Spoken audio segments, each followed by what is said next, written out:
다음 더불어민주당의 존경하는 최원열 의원님 질의해 주시기 바랍니다. 예, 제 질의하기 전에 간단한 의사진행 발언 하나 하도록 예, 하겠습니다. 이건 시간에서 빼주셨으면 좋겠습니다.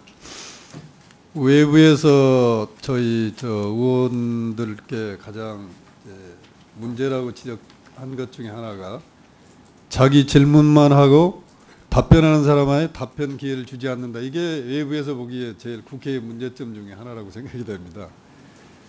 저도 이제 들어와서 보니까 그건 우리의 잘못이 아니고 제도의 잘못 같아요. 앞으로 국회법을 바꾸시든지 시간을 좀 충분히 주셔서 여기 증인으로 나오신 분들도 충분한 해명의 기회를 둬야 저희들이 이해할 수도 있고 국민들도 이해할 수 있을 텐데 저희들이 질문만 하고 답을 할 기회를 주지 않으면 국민들이 더 혼란스러우실 것 같아요. 그래서 앞으로 이 위원장님께서 좀 적극적으로 이 문제를 한번 해결해 주시면 어떨까 그런 의사. 지적 감사합니다. 참고하겠습니다. 네. 제 질문을 우리 산업은행 회장님께 드리겠습니다. 제가 이 산업은행의 의사결정 프로세스의 한 내용을 여기 띄웠습니다. 이거 보고 느끼신 바가 뭔가요, 회장님? 예. 느끼신 바 없으시나요? 정상적인 절차 프로세스인가요? 느낀 바가 있습니다. 어떤 건가요? 말씀드리기는 좀 거부합니다. 그래요? 네. 앞으로도 계속 이거는 뭐 회장님 오시기 전의 일입니다만 이런 게 비일비재로 일어나는 것 같아요. 대우조선 지원의 건이 꼭 이사의 의결 사항인가요? 뭐 여신 결정 같은 경우는 그렇습니다. 꼭 그래요? 예, 뭐 신용위원회의 결정인데 요건에 대해서는 이사회까지 통과를 한 걸로 아니, 통과를 했는데 꼭 의사회를 통과해야 될 사항이었느냐고요. 아마 그 당시에 통과하지 않았으면 법적인 문제가 있습니까? 그 당시의 판단이었으니까 제가 정확하게 말씀드리기는 어렵습니다. 지난번 7월 4일 날 대정부 질문 때 임종영 위원장께서 반드시 이사회에서 결정해야 될 사항이었다 이렇게 얘기를 하시더라고요. 네. 그거는 산업은행 여신관리 규정인가 보니까 그렇지가 않아요. 네. 이사회 및 회장이 필요할 때는 할 수 있는데 네. 여신에 대해서는 이사회 의결 사항이 아니더라고요. 그 다음에 이제 더 문제는 이제 마지막에 이사회가 결의하고 신용위원회가 제일 마지막으로 했는데 이게 제일 문제 같습니다. 제일 절차가 신용위원회가 결정을 하고 그 다음에 이사회로 올려야 되지 않아요? 왜 이렇게 뒤바뀌어서 했나요? 그 당시 담당 실무자 누구 있어요? 우리 간단하게 빨리 좀 얘기해 주세요. 그 자리에서 그냥 얘기하세요. 이사회하고 신용위를 두 건을 다 그 승인을 거친 이유는 간단하게. 예, 이사회 건은 저희 수출입은행에 대한 그 신용뿐만 아니라 출자뿐만 아니라 다 포함된 것이고 순수하게 이제 4.2조 대에서는 신용위원회 승인을 받았습니다. 두 가지 절차를 다 저희들이 필요로 했습니다. 절차가 필요한데 신용위원회를 먼저 반드시 하고 그 다음 이사회 가는 게 순서지요? 저희들이 그 15% 이상 지분 취득이라든가 하는 그런 부분이 신용위원회는 그럼 뭐 들러리예요? 사전에 뭐하러 합니까? 사후에? 짜맞추기로 만든 거 아니에요? 결코 그렇지는 않습니다. 여기서 신용위원회가 꼭 필요해 이사회가 결정했는데 이사회가 최고 의결기관 최종. 물론 신용위원회하고 이사회하고는 독립적인 기관이기 때문에 이사회에서 승인했다고 반드시 신용위원회에서 구속될 필요는 없습니다. 이사회 안건 올리기 전에 신용위원회에서 결의한 내용을 이사회에 올려야 되는 거 아니냐고요. 예, 일반적인 경우는 그렇습니다. 앞으로는 꼭 그런 절차를 밟아주시기 바랍니다. 그리고 산업은행 이사회 할 때 이 결정 내용을 사전에 이사들이나 사회이사들한테 설명을 드렸나요? 29일 날 이사회 하기 전에. 예, 그렇습니다. 사회이사들이 반대가 없었나요? 누가 반대하고 누가 찬성했나요? 4.2조 지원권에 대해서 많은 의견을 주셨는데 결론적으로다가는 산업은행의 정책금융의 역할 필요성 차원에서 지원의 필요성에 대해서 공감했습니다. 지금 산업은행에서 관리하고 있는 뭐 소위 뭐 자회사라고 표현해야 될지 모르겠지만 100몇 개 되죠, 회장님. 네. 그렇게 떠 안을 때 절차가 제일 정부가 주도해서 한 겁니까? 산업은행 자체적으로 한 겁니까? 아니면 다른 채권은행단들 우리 도저히 못하겠으니까 산업은행이 떠 안아주라고 요구해서 한 겁니까? 네, 34개 갖고 있는. 우리 회장님. 의원님 참 제가 답변 드리기가 굉장히 좀 민망합니다. 어려우시죠? 어찌되었건 그러한 사례에 대해서 재발되지 않도록 노력을 하겠습니다. 회장님이 계실 때 재발되지 않는 장치를 꼭 마련하시고 이번 혁신안에 꼭 넣어주세요. 그리고 이거는 이제 뭐 모든 국민이 알게 다 정부가 주도했지 않겠어요? 정부가 주도해서 국책은행 주도의 구조조정이라는 문제는 제가 보기에 경영 실패의 책임을 이제 산업은행에 떠안기는 거죠. 그럼 산업은행에 이제 문제가 생기면 정부가 원죄가 있으니까 또 이제 공적 자금을 집어 넣어주잖아요. 그럼 산업은행은 뭐 문제가 있어도 공적 자금이 언제 들어오니까 또 뭐 자회사 관리가 또 방만해지는 것 같아요. 프로세스 자체가. 이게 근원적인 문제가 아닌가 지금 현재. 그래서 이거를 이번에 그 혁신안 발표할 때 저는 이제는 우리나라 현재 그 정책금융기관 산업은행을 포함해서 수출입은행, 무역보험공사까지 포함해서 전반적인 우리나라 정책금융기관에 대한 구조조정을 마련해야 될 시기가 아닌가. 산업은행이 주도해서 하실 수도 있고 정부에 건의하셔서 하실 수도 있고 이번 혁신안 발표에 산업은행이 하실 수 있다면 산업은행 방안을 지도해주시고 하기 어려운 거라면 밑에 주석으로라도 정부에 그런 걸 건의해 주시기 바랍니다. 우리 기업은행장께 몇 가지 여쭤보겠습니다. 우리 대통령을 포함한 우리 정부의 고위직들이 항상 기회 있을 때마다 금융권 보신주의를 질타를 많이 하시지요. 예, 그렇습니다. 예, 아까 오전에 우리 김정석 의원께서도 비 올 때 우산 뺏기라는 표현을 해가면서 금융권들이 너무나 안이하게 영업을 하고 있다는 지적을 하신 바도 있는데 이 우리 시중은행도 보면은 갈수록 이 신용대출 비율이 감소를 하고 있는데 중소기업 지원 육성을 목표로 하는 정책금융기관인 중소기업은행의 경우에는 크게 추이가 더 심한 게 나타나고 있습니다. 2012년에 신용대출 비율이 한 22% 정도 됐던 게 2016년 6월 말 현재 18%로 이렇게 떨어져 있는데요. 이게 과연 정책금융기관으로서 중소기업이 하시는 그 역할과 맞는 건지 한번 말씀 한번 해주시겠어요? 예, 의원님 말씀대로 그 전액 신용 비중이 한 4% 가까이 이렇게 2012년 말 대비 떨어져서 송구스럽게 생각을 합니다. 그렇지만은 그 기간 동안에 전체 신용대출이 은행권에서 한 2조 1천억 정도 늘었습니다. 그 중에서 금액상으로 본다면 한 73%를 기업은행에서 늘린 점을 좀 양해를 좀 부탁드리도록 하겠습니다. 그리고 두 번째로는 이제 그 일부 신용까지 포함을 한다면 올 상반기 말에 한 37.9% 정도 돼서 전년 말 대비해서 한 0.12% 정도 이렇게 증가를 했습니다. 그렇지만 네. 좀 더 관심을 가지고 노력을 하도록 하겠습니다. 기업은행의 경우에는 수익 중에서 예대마진이 차지하는 비율이 얼마나 되나요? 예대마진이 실질적으로 한 뭐 2.5% 정도. 아니, 예대마진이 2.5%면 전체 수익 중에서 예. 예대마진으로 해서 창출된 수익이 몇 프로나 되냐고요? 이자 수익이 거의 한 뭐 90% 정도. 90% 되죠? 예. 그렇게 보면은 사실 우리 은행이라는 거는 창의적인 아이디어를 통해서 이익을 내는 경우는 10%도 안 된다. 그렇게 보이잖아요. 비자 예금 수익, 받고 예. 대출하고 그게 한 90 몇 프로. 그런 거에 비하면 우리 은행권들의 현재 임금 수준이 너무 높다. 실질적으로 뭐 크게 리스테이킹도 하지도 않고 쉽게 영업을 하는데 보수는 굉장히 높다. 이런 이제 사회적인 지적이 있는데 거기에 대해서 동의하시나요? 사실 뭐 최근 같은 경우에는 뭐 그 대출에 대한 리스크 관리도 역량도 굉장히 좀 중요해지고 있습니다. 예전하고 다르게요. 그래서 예대 마진을 그냥 그 유지하는 것도 사실은 쉽지는 않다고 생각이 되고요.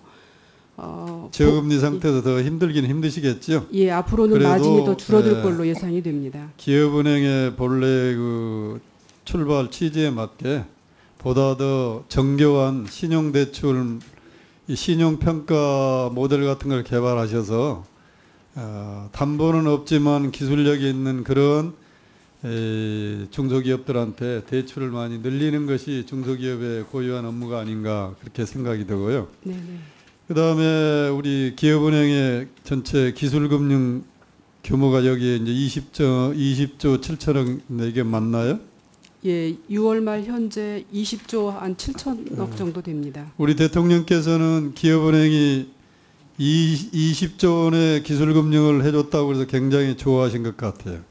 근데 이것도 내용을 들여다보면 담보가 대부분 한 70 몇 프로고 신용으로 되어 있는 게 여기 한 6조 1천억 되지만 여기도 신용도 10% 신용이고 90%가 이 담보면 다 신용으로 분류를 하시죠? 예, 그렇게 하고 있습니다. 예. 그리 하다 보니까 실제로 순수한 신용은 3조 5천억밖에 안 됩니다. 한 17%. 이거는 우리 금융위 같은 데서 계속 보고하라고 그러니까 실적은 우리 금융권 전체로 한 뭐 100조 가까이 되나요? 기술금융이? 기업은행만 20조고. 100조는 안 되는 것으로 한 알고 8, 있습니다. 90조 되지요. 예, 예. 그럼 우리 대통령께서는 본인의 굉장히 중요한 업적 중에 하나로 기술금융이 굉장히 확대되고 있다 이렇게 믿고 계시겠지만 실상은 보면 20%도 안 되거든요.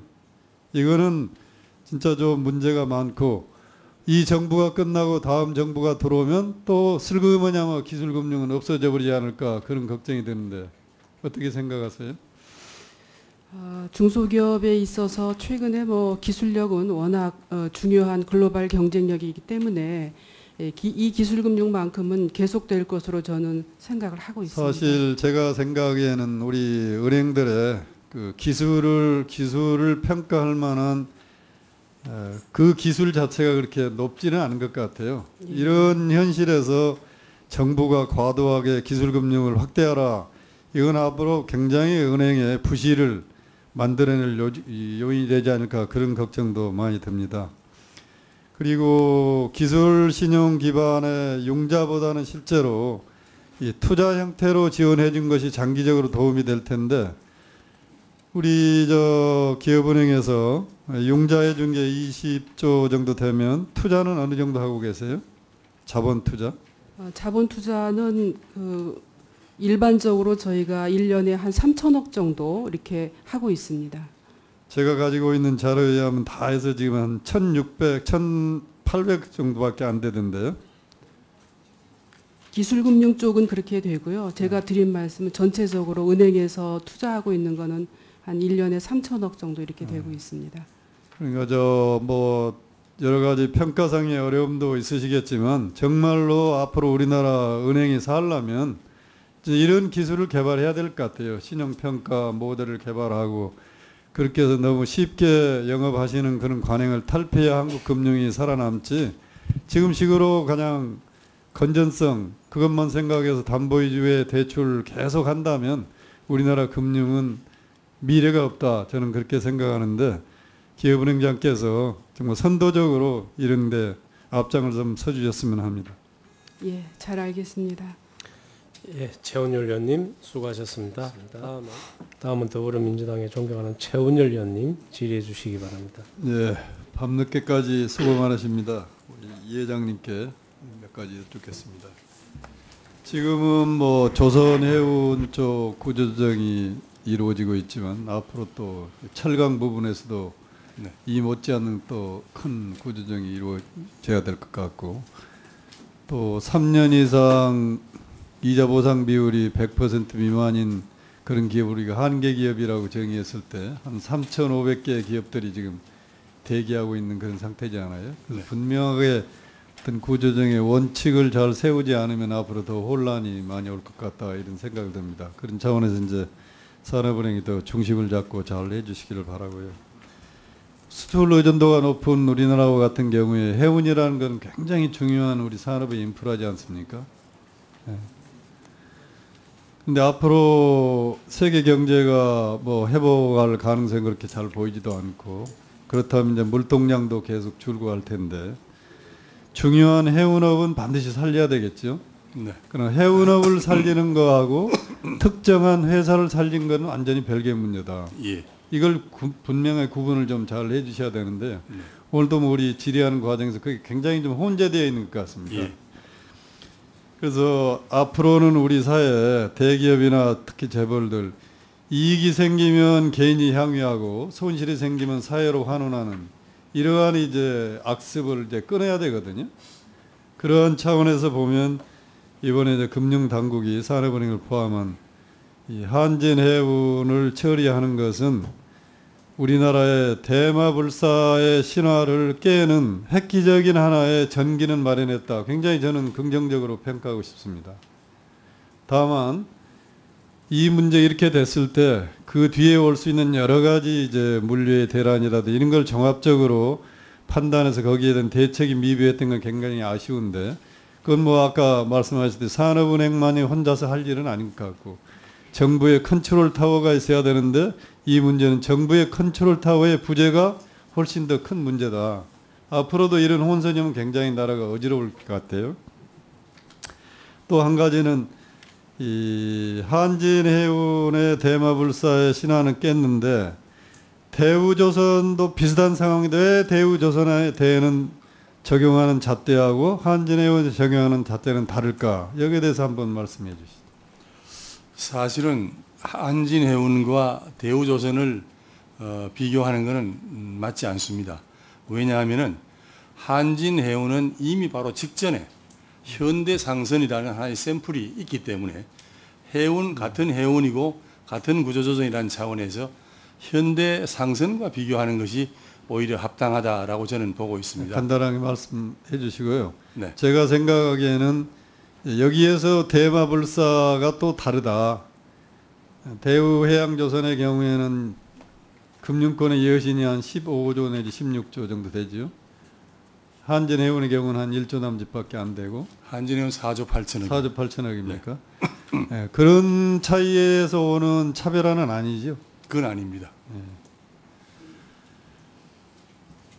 지난번 제가 대정부 질문할 때 우리 금융위원장께도 대우해양조선에 대해서도 오늘 오전에도 얘기가 나왔습니다만 이제 굉장히 극단적인 상황을 예상하고 시나리오를 짜야 되겠다.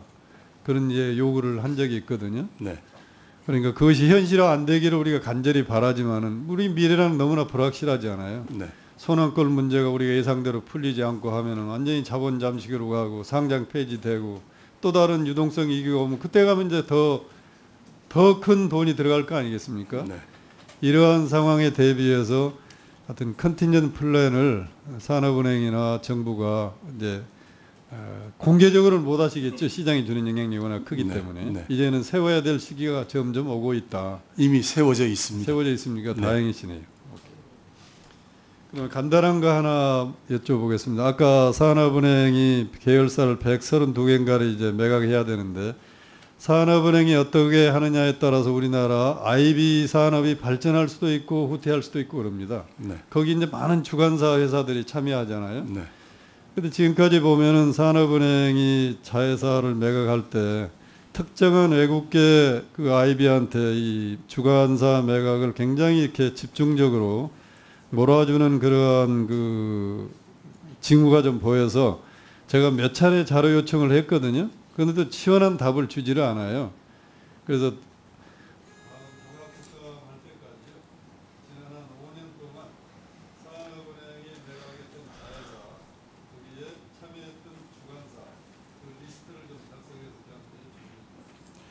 의원님 좀 부탁을 하나 드리고 싶은 거는 이게 5년이라는 게 굉장히 방대한 자료이기 때문에 지난 1년 전과 지금 현재 1년과의 차별화를 좀 보시는 의미에서 지난해와 올해 거를 드리면 어떻습니까?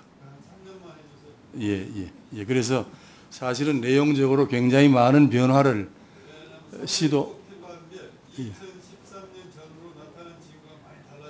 예. 그런데 금년 한 해가 작년하고는 굉장히 많은 변화를 시도했기 때문에 비교가 되리라고 봅니다. 네.